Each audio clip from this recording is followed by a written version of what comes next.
Fundamental online classes में आपका स्वागत है। और हमारा आज का जो सेशन होने वाला है वो है क्लास 10th, जहाँ पे हम लोग पढ़ रहे थे ट्राइग्नोमेट्री, त्रिकोणमिति। ठीक है, जिसमें से हमारा जो है चल रहा था एक्सरसाइज 8.1 और प्रश्न संख्या हम लोग करने वाले हैं 8। ठीक है, तो चलिए देखते हैं कि क्वेश्चन नंबर 8 को किस प्रकार से सॉल्यूशन होगा। ठीक है, प्रश्न ये कह रहा है कि यदि 3 cot A का वैल्यू 4 है, 3 cot A का वैल्यू 4 है तो जांच करें कि 1 माइनस टेन स्क्वायर ए 1 प्लस टेन स्क्वायर ए बराबर कॉस स्क्वायर ए माइनस साइन स्क्वायर ए होगा। ठीक है, चलिए तो इस क्वेश्चन को हम लोग सॉल्व किस प्रकार से करते हैं, एकदम बारीकी से आप समझेंगे तो बिल्कुल समझ में आ जाएगा। ठीक है, जैसे यहाँ पे क्वेश्चन है, हम इधर से क्वेश्चन सॉल्व करते हैं। ठीक है, देखिएगा यहाँ पे जो दिया हुआ है क्वेश्चन, ठीक है, कह रहा है प्रश्न से ठीक है हल।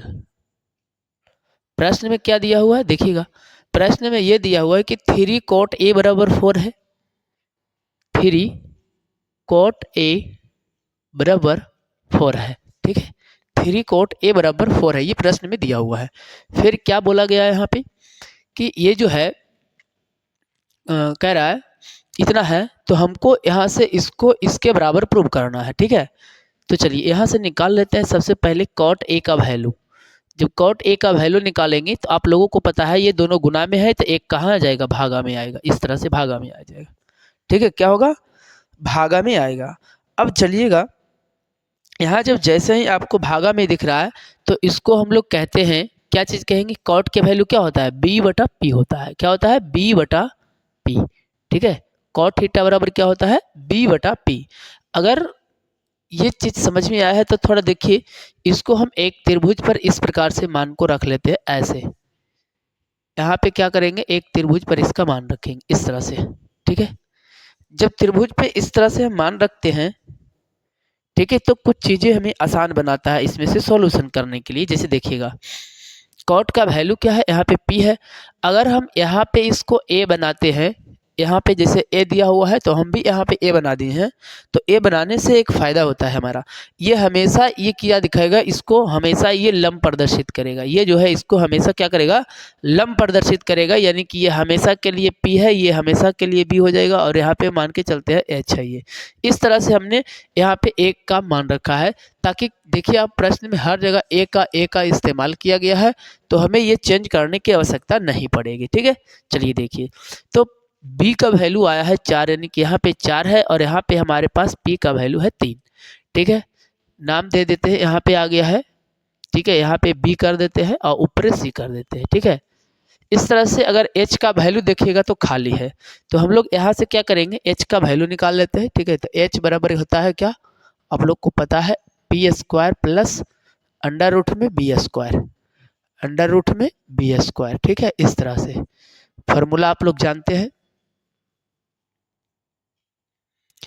h बराबर क्या हो जाएगा, अंडर रूट में P square plus B square, इस प्रकार से। ठीक है, अब हम क्या करेंगे, इस दोनों का स्क्वायर करेंगे, p और b का स्क्वायर करते हैं। ठीक है, चलिए देखिए, p का स्क्वायर मतलब 3 का स्क्वायर।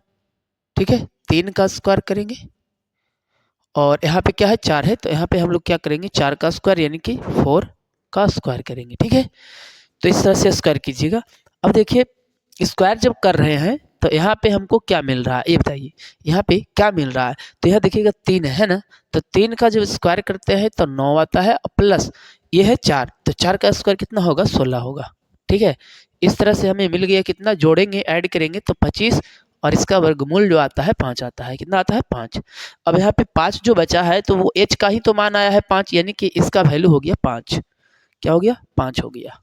ठीक है, तो इधर तो हम लोग इसको सोल्व कर लेंगे, केवल बस इसको सोल्व किए हैं, ये जो दिया हुआ मान था उसको सोल्व किए हैं। अब हम लोग क्या करेंगे, चलेंगे LHS से। कहाँ से चलेंगे, LHS से। देखिए ये जो प्रश्न दिया हुआ है कि यह जो है इसके बराबर है, तो इधर वाला भाग को LHS कहेंगे, इधर वाला भाग को RHS कहेंगे। LHS मतलब होता है लेफ्ट हैंड साइड, RHS मतलब होता है राइट हैंड साइड। ठीक है, तो हम लोग इधर से सोल्व करते हैं। ठीक है, सबसे पहले लिखते हैं यहाँ पे RHS, RHS बराबर दिया हुआ है 1 माइनस 10 स्क्वायर ए और बटा में 1 प्लस tan स्क्वायर ए। ठीक है, पहले दिया हुआ है 1 का 1 लिखेंगे, ठीक है, अब माइनस में tan का वैल्यू क्या होता है p बटे बी। अगर हम यहाँ से बोलते हैं tan थीटा बराबर, तो tan थीटा बराबर होता है p बटे बी। ठीक है, तो p का और b का वैल्यू कितना है, तो 3 और 4 है। जैसे ही 3 और 4 है तो यहाँ p स्क्वायर है। ठीक है, तो यहाँ p स्क्वायर करके लिखेंगे, यानी कि 3 बटे 4 का स्क्वायर कर सकते हैं। ठीक है, इसी प्रकार से नीचे भी यहाँ कर लेना है। तो ये प्लस इधर माइनस में था, नीचे केवल क्या है, प्लस में है, तो यहाँ क्या लिखेंगे 1 प्लस में 3/4 का होल स्क्वायर, इस तरह से। ठीक है, अब देखिएगा इसको सॉल्यूशन कीजिए तो क्या मिलेगा, तो यहाँ पे मिलेगा 1 माइनस में 3 का स्क्वायर हो जाएगा 9 और बटे में 4 का स्क्वायर है 16। ठीक है, इसी प्रकार से यहाँ भी कीजिएगा तो 1 प्लस में 3 का स्क्वायर 9, 4 का स्क्वायर 16। एलसीएम कर लीजिएगा, यहाँ ऊपर का एलसीएम ऊपरे में, 16 का एलसीएम 16, यहाँ आ जाएगा कितना 16, गुना हो जाएगा ना, यहाँ कुछ नहीं है तो गुना होगा, जैसे कुछ नहीं है तो 1 रखते हैं तो वैसे भी गुना होगा, 1 का भाग लगेगा तो 16 आएगा, 16 में 1 का गुना होगा तो, ठीक है, यहाँ पे 9 करेंगे। ठीक है, इसी प्रकार से यहाँ भी ले लीजिएगा, तो यहाँ भी कितना आ जाएगा एलसीएम 16, तो यहाँ कितना बचेगा 16 प्लस 9 बचेगा। ठीक है, अब देखिए इसको क्या बच रहा है यहाँ पे, तो यहाँ पे कैलकुलेशन बचेगा, ऊपर वाला को घटाएंगे तो 7 बचेगा, 9 7 16, इधर कितना बचा 16, और नीचे में कितना बचेगा, नीचे है प्लस, नीचे क्या है प्लस है ना, तो 16 और 9 कितना हो जाएगा 25, 25/16। अब इसको कैलकुलेट करके लीजिए तो कितना हो जाएगा 7/16, और इसको उलट देंगे तो कितना हो जाएगा 16/25। इस तरह से ये कट जाएगा, बच गया कितना, तो बचेगा 7/25, ये बच गया 7/25, कितना बच गया 7/25। अब चलेंगे क्या RHS देखेंगे, क्या देखेंगे RHS देखेंगे। ठीक है, तो LHS था, अभ्यास कर लेते हैं RHS। RHS में क्या है, RHS में दिया हुआ है cos स्क्वायर ए और माइनस साइन स्क्वायर ए। ठीक है, ऐसे दिया हुआ है। चलिए सॉल्व कीजिए, तो cos थीटा का वैल्यू क्या होता है, cos थीटा बराबर होता है b/h। तो b/h का वैल्यू कितना है, b/h है 4/5, है ना, कितना है 4/5, स्क्वायर है यहाँ पे, इसको भी स्क्वायर कर देंगे, माइनस में साइन स्क्वायर थीटा बराबर क्या होता है, तो p/h। तो p का वैल्यू कितना है 3 है और 5 है, तो यहाँ से क्या लिखेंगे 3/5 का स्क्वायर करेंगे। ठीक है, चलिए अब देखिएगा, स्क्वायर तोड़ लीजिए, पहले स्क्वायर तोड़ेंगे तो बताइए क्या आएगा, पेन आएगा 4 चौके 16, 4 चौके 16 और 5 बचे के 25। इसको भी स्क्वायर तोड़िएगा तो कितना आएगा 9/25। ठीक है, कितना आएगा 9/25। चलिए एलसीएम कर लीजिए, एलसीएम कीजिएगा तो कितना आएगा 25 का 25। ठीक है, यहाँ पे 16 है तो 16 ही रह जाएगा, यहाँ पे कितना बचेगा 9। अब घटा दीजिए तो कितना बचेगा 7/25, 7/25। तो देखिए LHS में भी हमारे पास कितना मिला है 7/25, RHS से भी कितना मिला 7/25, तो हम यहाँ पे बोल सकते हैं ना, अतः LHS बराबर है RHS के। ठीक है, ये हमारा क्या हो गया, आंसर हो गया। यही प्रूव करके दिखाना था कि LHS क्या होगा, RHS होगा बराबर। ठीक है, चलिए ठीक है।